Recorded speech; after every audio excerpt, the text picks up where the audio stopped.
So I want you to be thoughtful about these things. These are just a few of the examples, right? And I'm not going to go through each of them.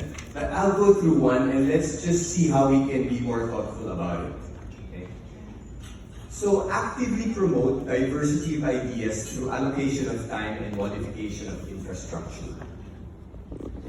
So one of the pillars of a university is the diversity of ideas.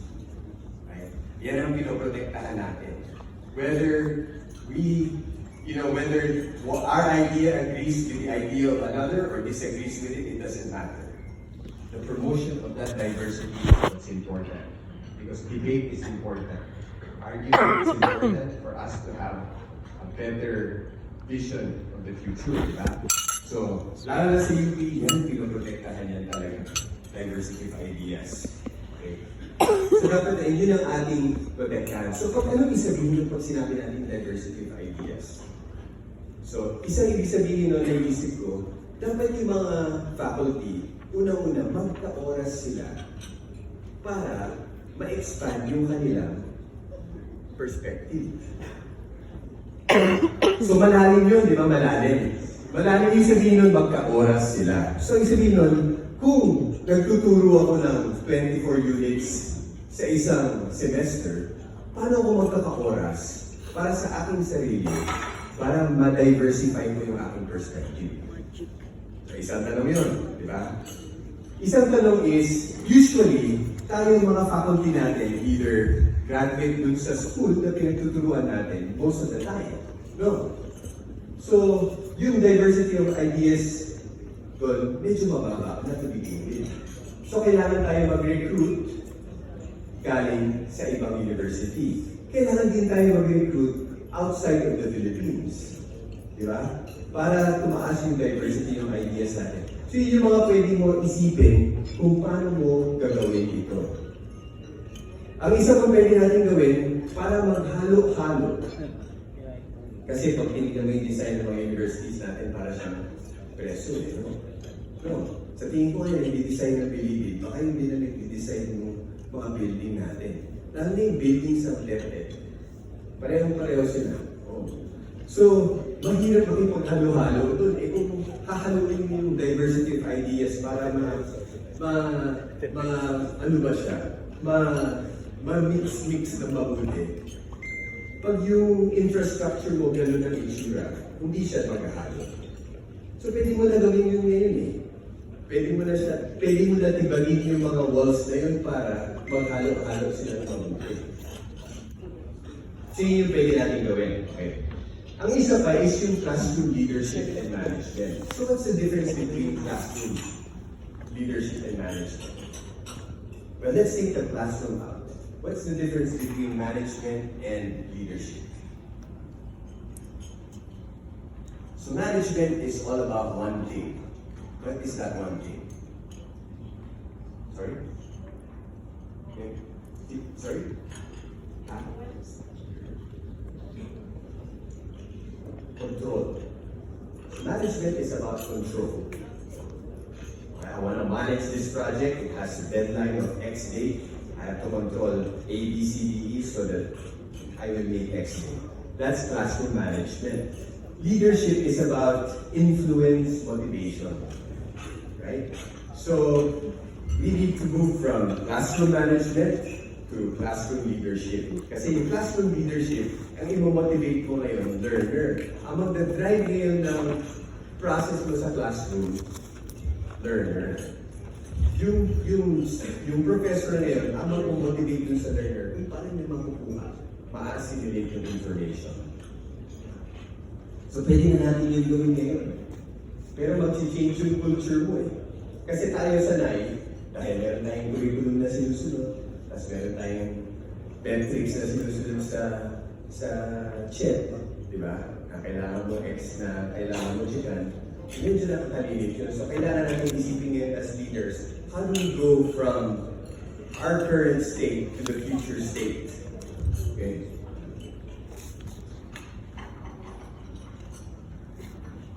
Alright. So the other issue, so let's move from learning, right? So we think care of the learning part, some of the ideas and thoughtfulness that we have to do with the learning part. And let's look at the academy-industry interaction. Right? Why is that important? Why is it important to have an interaction with the industry? Because industry is one of your major drivers for growth, right? Industry is one of your major profit earners. And industry is also one of your biggest repository for the students that you produce. No. Right now, we focus, a lot of our activities have focused, from different NGOs, to PASO, to UP, to different universities. We focus on establishment of these ITSOs and DTVBOs in universities, right? Who has ITSOs here in their universities? Marami. Yung may mga technology transfer business development offices. Sino mga meron nun? Right? Sa industry, ang counterpart nyo, yung business development office. Okay? So, kailangan nyo maintindihan, kung meron kayong industry na tina-target, kailangan nyo maintindihan yung BD ng industry na yun. Okay? So, halimbawa, sa akin, from my perspective, kasi business development is one of my roles. Okay? When I interact with universities, I also struggle. My main point of struggle is where I source my next products that I put in the pipeline. Right? So, right now, it's very easy for me to just go to China, India, Europe to source finished goods. Right? And if I interact with you guys, how do I balance sourcing my finished goods, ready, camera ready, finished goods, to research coming out of universities that need more development? So one of the things that I'm trying to argue is this early collaboration part needs to happen.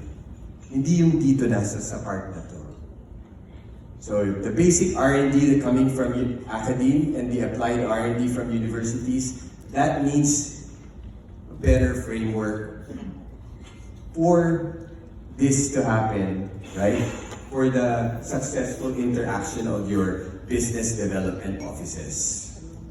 And not a lot of industries think that way. Right? So I'm just giving a little bit of my thoughts to you guys on why I have a tendency to think that way, and I'll give you a couple of examples why. Okay. But the point that I'm trying to argue is early interaction is better, right? And then it gives you better allocation of resources from industry and academic perspective if you interact early. So, kailangan mo tignan dyan, from the early interaction side, is capacity ng universities makikipag-interact. Capacity ng universities mag-research. Dito naman, kailangan mo maintindihan, ano ba yung driver ng industry?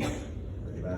From those opposing ends, if you're able to do that, and understand it and integrate it properly, you'll have a better business development and technology transfer process. So don't think about the process just as itself and establishing a technology transfer process. You need to think about ano ba yung capacity ko para mag-produce ng ma-adapt ng industry. So the next thing is how do we integrate all of these things?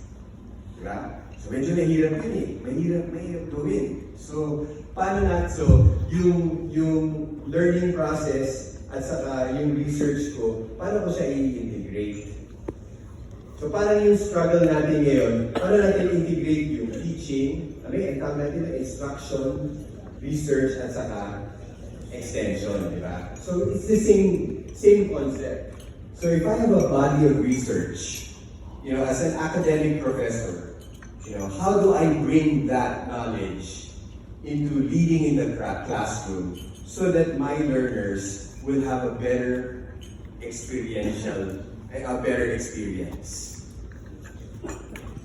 Okay? Kasi paminsan ang tendency natin, masyadong hiwalay yung teaching natin dun sa research eh. So yun yung kailangan natin pag-isipan yun, paano natin siya ma-integrate. Diba? So halimbawa, kung meron akong project, paano ko yung project na yun, mas latest yung knowledge na nakukuha ko dun eh. Diba? So paano ko ma-bring in yung mga estudyante para mas naka-integrate sila dun sa project na yun.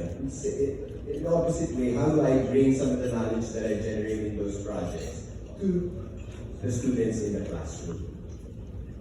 Okay. So, kailangan sanay tayo na gumawa ng PowerPoint, tapos sumunod dun sa curriculum, tapos sumunod dun sa libro, di ba? Tapos, sanay tayo na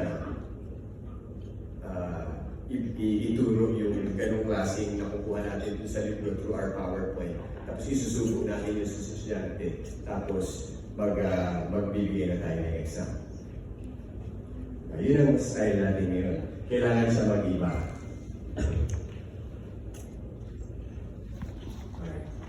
But before all of these things, Nap and I, debate about this all the time, right? Because collaboration is a buzzword, like innovation is a buzzword. And before we can collaborate, kailangan natin yung capacity na high grade. The capacity that we have now, we have to realize it's not up to par. Diba? Is somebody here arguing that the capacity that we have right now is up to par? Or is somebody are people with me in having that perception that I think we need to do a lot more. We need to do a lot more. We need to do a lot more, right? And when it comes to R&D, we need better tools, right? We don't have, I have a collaboration with a university in UC Davis, right? And he has this instrument called a liquid chromatography mass spec. What he does is he analyzes basically how cells stress. Cells stress differently from each other, just like you and me. So cancer cells stress differently from healthy cells, right? So with that machine, he can see how cells stress, in terms of the sugars that they have on the cell. So anyway, he has 6 of these LCMSs, right? Which is almost equal to the number of LCMS that we have in the entire Philippines. Barring the LCMS that you have in the newborn screening program. Iba yun eh, newborn screening yun. Pero yung ginagamit lang natin for R&D, halos ganun din yung numero. Siguro malalampasan na natin siya this year. Pero yung 6 na yun, yung sa lab pa lang niya, yun yung tools na nandun sa kanya. Right? So if you're trying to generate knowledge, let's look at these things too. High-grade capacity, which goes back to diversity of ideas, di ba? Nandun din yun eh. So pag pinag-iisipan mo, paano ko yan, as a leader, paano ko siya i-integrate para yung synergy ng aking resources ay maganda tapos naka-align siya. Okay? So this is an example, right? For example, in the Netherlands, Wageningen University, which is like UB Los Baños, it focuses on agriculture. It houses 2 major innovation centers, one from Unilever, not Unilab, Unilever, okay? Kasi paminsan na paglito nila yun. Unilever at saka Friesland Campina, which is one of the biggest dairy companies in Europe, right? So these are not just one building, right? This is a 6-story building, for each of these guys that are housed inside campus to allow them to collaborate better with professors and with students in the university. And so at Pascual, that's what we were trying to do.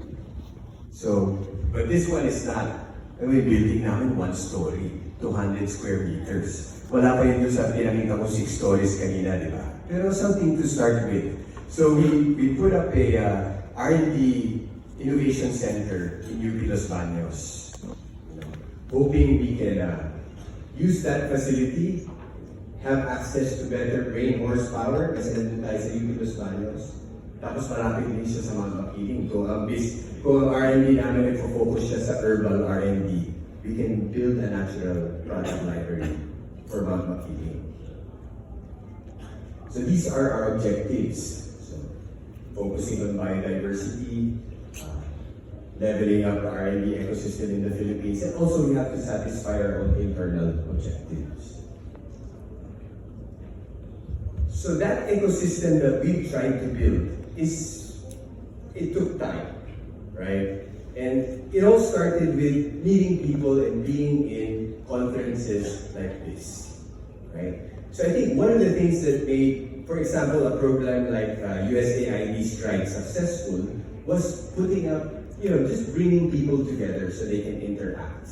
So a lot of these folks that I've met, from DIP to Ateneo, to some of the folks at UP, are all from these conferences that were organized by USAID and other organizations, right?